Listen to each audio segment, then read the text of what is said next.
Applying for an India e-visa can be confusing, especially if you are living abroad with a foreign passport or if you are an overseas resident.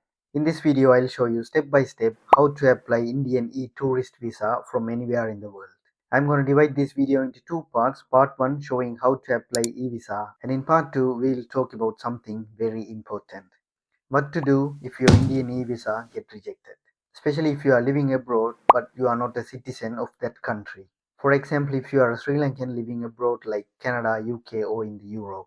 If your e-visa get rejected, I'll show you exactly what to do next in part 2. For safety as an overseas resident, if you think your e-visa application might get rejected, you can apply for a regular visa straight away following my part 2 of the video. Usually people pay double the visa amount to agents to do this process, but by watching this video you are saving a lot of money and time. So please consider leaving a like and subscribe button. Alright, let's start and see how to apply Indian e-visa.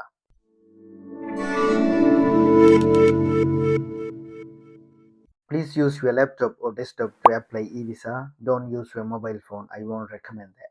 You can search India e-visa on Google, but the results will be mixed up with fake sites, agents' websites, and original official website. So, to be on the safe side, I have provided all official links in the description. Click the link and open the e-visa portal. You only need two documents to apply India e-visa. One is your passport and your photo, but both have specific requirements. You can see them in the screen. If your files doesn't meet these requirements, don't worry, I'll show you how to fix it in the video. Go to the e-visa portal, then click apply here for e-visa. Then here type your basic details, then port of arrival like which airport you are landing on, and then date of birth, and then click the reason e-tourist visa, and then tourism and sightseeing. Then put the arrival date and continue. This site might crash many times during the application process, but keep a note of your temporary application ID. So you can again go to the e-portal and then click complete partially filled application form, and then type in your temporary application ID, and then you can continue from where the website crashed, and then go through all the form and fill up. Then the first thing you will have to upload is your photo. This should be in JPEG format. The maximum size is 1 MB and it should be 350 by 350 pixels. So how to convert a normal image you have into this? So the description for all the conversion websites, and you can set the pixels in it. It's in the description.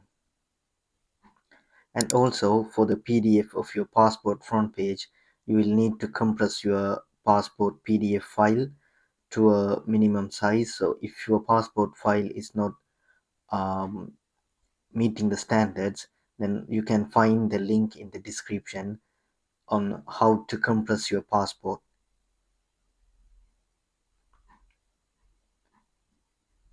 Then upload your passport, then confirm your summary, then confirm the disclaimer, say yes, and then pay now. Use your card or PayPal to do the payment. And yes, we have successfully applied for India e-visa. After submitting your application and payment, the results usually comes within 3 to 7 working days. But sometimes, unfortunately, you will receive an e-visa rejection email. Now let's talk how we can fix it. If your e-visa is rejected in the email, they won't give you any reasons for the rejection. The email will simply say the application is rejected. You can send an email to these mail addresses asking for reasons, but most of the time they won't reply. But in that same email, you will usually see a message saying you may be eligible for a regular visa. Click that link. You might have an idea to retry e-visa, but in my opinion, you don't have a single space on that visa form to give additional details or documents. You are gonna do the same thing again.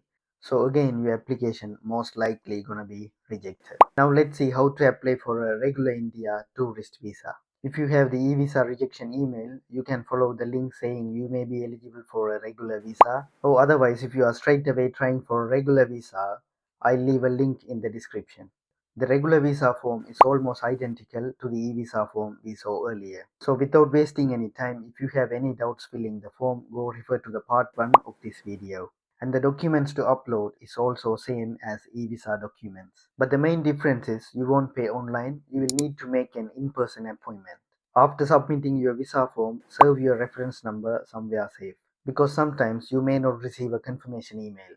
In my case, after submitting the regular visa application form, there was no lead to how to book the appointment. If you are living in the UK, you must book your appointment through VFS Global. VFS Global handles the visa process in many other countries as well, so check on Google. So use this search term to Google, or if you are a UK resident, you can click the link in the description. This is the VFS Global website to book appointments. Click schedule an appointment, then select visa, then select the nearest or available location, and then select the available date and time.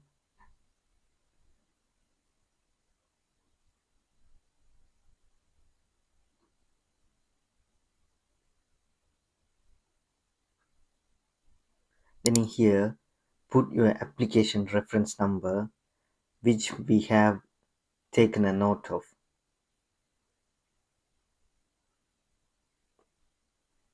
And then schedule an appointment, and then print the appointment letter or the appointment page. Unfortunately, if you didn't receive any checklist even after the appointment booking about what are the documents you need for the in-person appointment, don't worry, that's perfectly normal. That's how the legendary VFS Global websites work.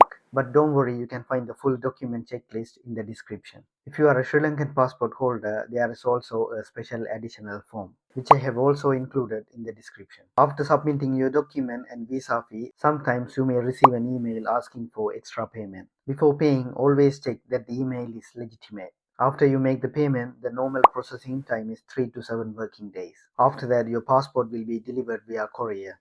And in the VFS Global, they'll provide you with two tracking numbers. One is to track the visa process and one is to track the courier. If you are in the UK, you can find the tracking links in the description. I hope this video is useful, so please leave a like and subscribe Ganan for more useful contents like this. If you need any help applying India tourist visa, you can message me on Instagram. Bye for now.